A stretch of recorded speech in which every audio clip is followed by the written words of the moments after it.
Now on your Monday morning drive. What an unbelievable honor this is, the fact that you can win something over the course of an entire year. And it was nice to play well in some playoff events finally and have it all pay off. Justin Thomas capped off a historic season with a FedEx Cup trophy and a cool $10 million in cash. Find out what goals he set for himself prior to the season, and you won't believe what the keys to his success were. Takes the putter back. The putt is on its way. It lips it and goes down. And he can only offer a smile. A career year for the Rookie of the Year. Not to be left out of the record books, Xander Schauffele became the first rookie in history to win the Tour Championship. Our pros tell you what they like about his driver and how did he master the greens with so much on the line. And on a day fueled by protests across the sports landscape, a PGA Tour player stays silent no more. We'll talk to him to understand what motivated him to speak out and find out what reaction he received. All that, plus, why is there a dunk tank outside our studio? And who is going in? It's Morning Drive this Monday, September 25th, 2017.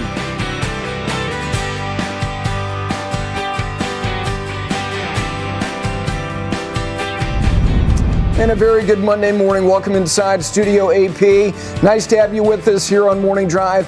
Gary Williams, Charlie Reimer, PGA Tour winner, Robert Damron. Gentlemen, good morning. The curtain has come down on the 16-17 PGA Tour season. Yeah, and Player of the Year is wrapped up. Certainly Justin Thomas is a lock. And I think maybe Rookie of the Year is locked up as well, Robert. Think so? Yeah. We tied up those bows yesterday, didn't we? We put it on those presents. The Rookie of the Year, Player of the Year, no question about it. Xander Schauffele will be having a little closer look at his putting stroke and his golf swing coming up here in just a bit. No question about it. Those votes are going to be very easy now. But today marks the one-year anniversary of the passing of one of the most important figures in the history of American sports and really globally.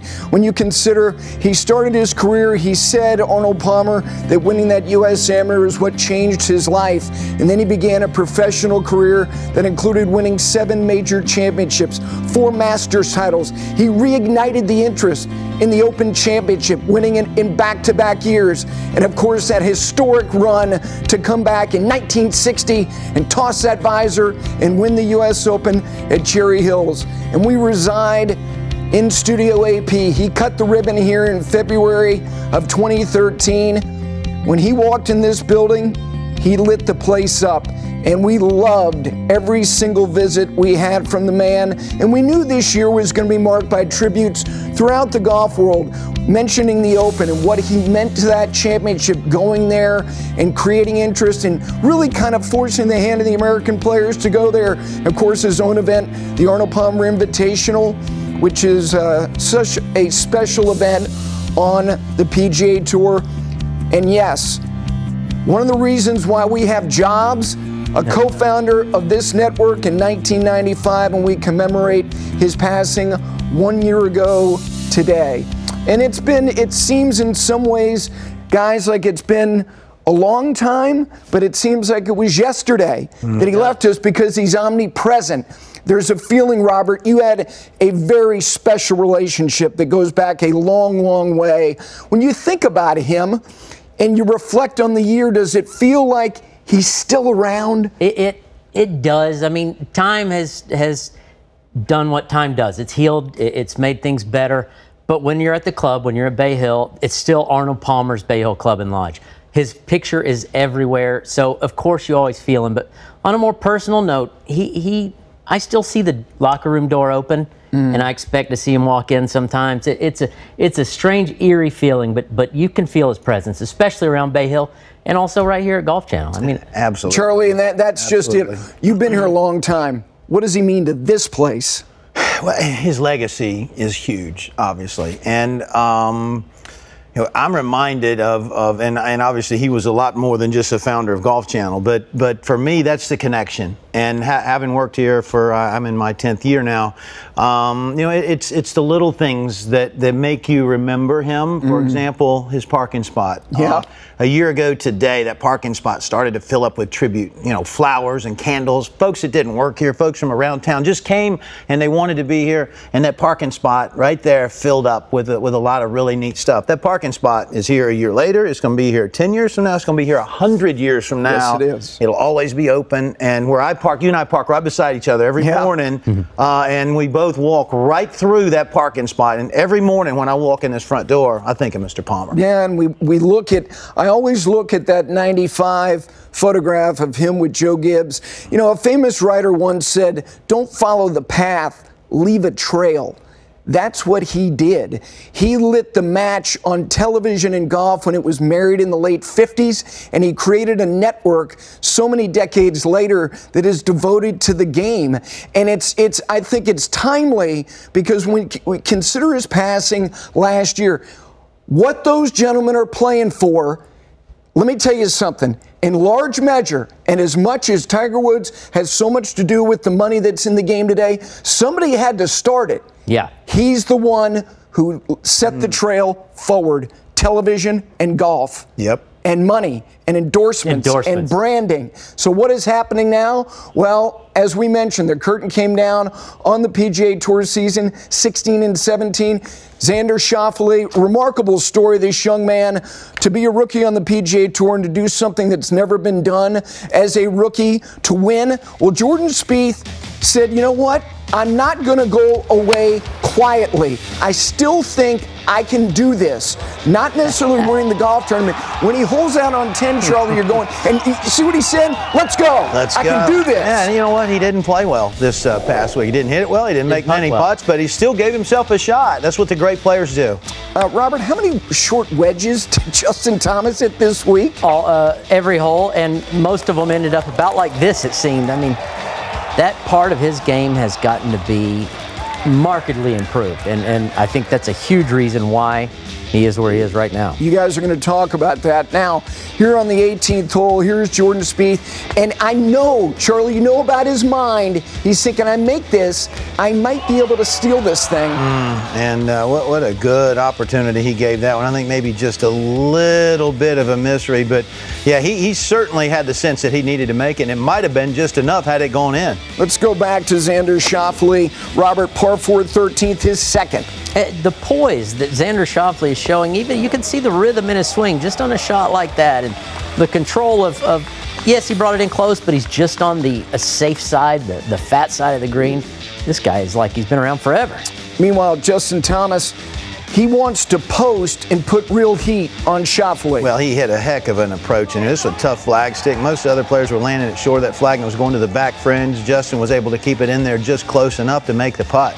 Now he's one back, and so here is Thomas, his second on 17, Robert, to a back right hole location. And he knows where he stands. He knows he's charging. He also knows that Jordan finished pretty strong, and he's really got both the tournament in his sights and the $10 million FedEx Cup, and that's how champions respond. You're exactly right. He probably did have both things on his mind, but he wanted to win the golf tournament, so he's now tied for the lead. Here on 18, oh, Charlie, this has got a lot of bend to it. Yeah, it does, and it's a putt that you wouldn't expect to make, but you're not Justin Thomas. He certainly expected to make it. It had to have looked so good 2 feet out. What a nice effort there. Yeah, now Xander Schauffele, he had a brilliant tee shot, and here is his eagle putt from just off the putting surface. The tee shot, like you said, brilliant's not a good enough word, but this is a little interesting. Wait, Oh, it's good now. Holy mackerel. That's a year off his life right there in that microsecond. At his age, he's got a year to spare. Yeah, he was a rookie. Now he probably feels like a 10-year-old grizzled veteran. Yeah, a rich veteran. Yeah, no question about it. The great prize, he's going to be the Rookie of the Year, so he wins the Tour Championship. And the first rookie, as we mentioned, to do it, Justin Thomas, wins the FedEx Cup. A great final round of 66. Kevin Kisner was in that final group, shot a level par round of 70. See Jordan Spieth's name down there. Shot 67 in the final round. He tried, but just didn't have his A game this week. But for Justin Thomas, a 5-win season. Emphatically, he is going to be named Player of the Year. And here are his reflections on his season. Here we go. 16, 17 goals. Tour championship. Made that one. Oh, my grandpa's calling me. Can I tell? I'll tell him. Say hello. Hey, Grandpa, can I call you back? I'm in the middle of a press conference. All right, I'll call you back, Grandpa. See ya. Win at least once. Be in the final 2 groups of a major on Sunday. Win a major. Make the President's Cup. Plus .25 or better strokes gained putting. Above 1 strokes gained tee to green, so it's driving and approach. Top 10 in all-around stats. Under par on par 3s, 4s, and 5s. Top 30 in scrambling. Top 10 in half my starts, which I missed by 1, I realized. Under 70 scoring average. And then less short sides for the year. And there you see it written down. That's new school. You used to have to write it down in a little notepad or a journal. Keep it in your wallet. Exactly. Paper. Now you do it on a smartphone. Interesting to note, when he came back, he won the CIMB, won the double in Hawaii, the Tournament of Champions, and the Sony. And I went down and spent some time with him in his house. And I said, if we come back here at the end of the year, it'll be a great year if. And he said, if I win a major championship. You had a great year because you won a major championship. You won the FedEx Cup. You won 5 times. Charlie, in terms of, we get wrapped up in the long ball. We do. Absolutely but he did what he did this year for various reasons. Yeah, and really one big reason, but you make a great point there. We fall in love with the guys that hit it long. We fall in love with the guys that have the perfect golf swing. So I thought it was interesting when yesterday at the awards presentation, when Johnny Miller asked Justin, hey, what did you learn? What got really good this year that allowed you to have this kind of year? Well, here's what Justin had to say about that. What was the secret to this phenomenal year? It was a lot of hard work for sure. I put a lot of hard work in the off weeks and the off season, but in terms of actual golf game, I mean, my short game helped me out a lot. In the weeks that I was playing well, I was making putts like I was today, and that's why I spent all the time working on it. So I was glad that it paid off. Short game pays the bills. Oh, yeah. We fall in love with the long game. We fall in love with trying to have the perfect golf swing. But when you ask a player who's had a phenomenal year like this, what clicked for him, it's short game. Same thing happened with Dustin Johnson. No question. What had figured out the wedge play. So I thought it was interesting, Robert. He said hard work on the short game. A lot of people don't really know what that means. What does that mean to you? Hard work, of course, we know what it means. It's hours on the range, but I can work hard at building a house, but without a blueprint, the house is never going to be right. It's never going to be finished. You have to start just like he did with those goals. And then working hard is one thing. You also have to work smart, focused. What am I going to accomplish? Jack Nicklaus was very famous for saying that. I didn't always practice harder, but I worked smarter. I went to the range with a goal, I accomplished the goal, and then I left. So it's those baby steps, and that's what you can feed off of in your mind. I didn't just work hard, but I worked smart. I did the work that makes me accomplish my goals and pull off this shot right now when I need to. So the practical application of that is, for Justin Thomas, he knows that he gets compensated and wins big trophies based on the number he puts up on the board. And for him to reach those goals, to get those trophies, to get that compensation, he had to get better with his short game. So it becomes a matter of priority. If you want to play the best golf you can play, not hit the best 5 irons, not hit the best drivers, but play the best you can play, which means shooting the lowest scores, you've got to tell yourself, I'm going to spend 60 or 70% of all my practice time working 100 yards and closer to the hole. For anybody sitting at home, if you're a 15 and you want to be a 12, if you're a 12, you want to be an 8. If you shoot 9 and you want to shoot 80, you got to spend 60 or 70% of your time falling in love with that short game, reps, having fun, getting good at getting the golf ball in the hole. You know who was #1 on tour approach 50 to 125 yards this year? Justin Thomas. Last year, DJ was 4th. Yeah. These guys, we only know them for their driver, like you said, and that's not their weakness at all. They knew what screws needed tightened, and that's what they did. They got their track man out. They worked on their yardages, and it paid off. Literally. He made more money this season than Tom Brady will.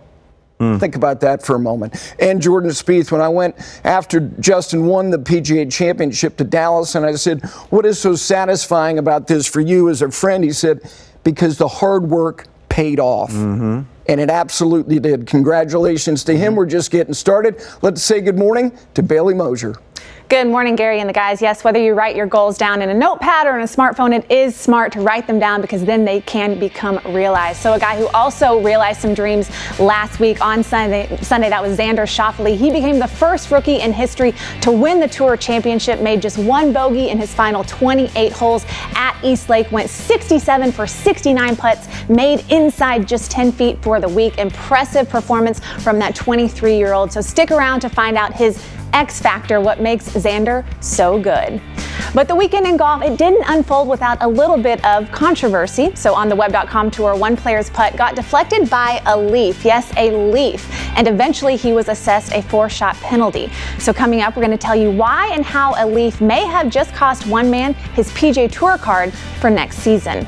And more controversy unfolding. PGA Tour winner Peter Malnati, he tweeted a lengthy statement on Sunday in support of recent national anthem protests, an issue that is widespread throughout the world of sport right now. So Malnati, he actually joined Golf Central last night to elaborate. We're going to have that interview for you this morning just in case you missed it. It is a jam-packed show for you on this Monday, September 25th, including more on Justin Thomas, your 2017 FedEx Cup champion.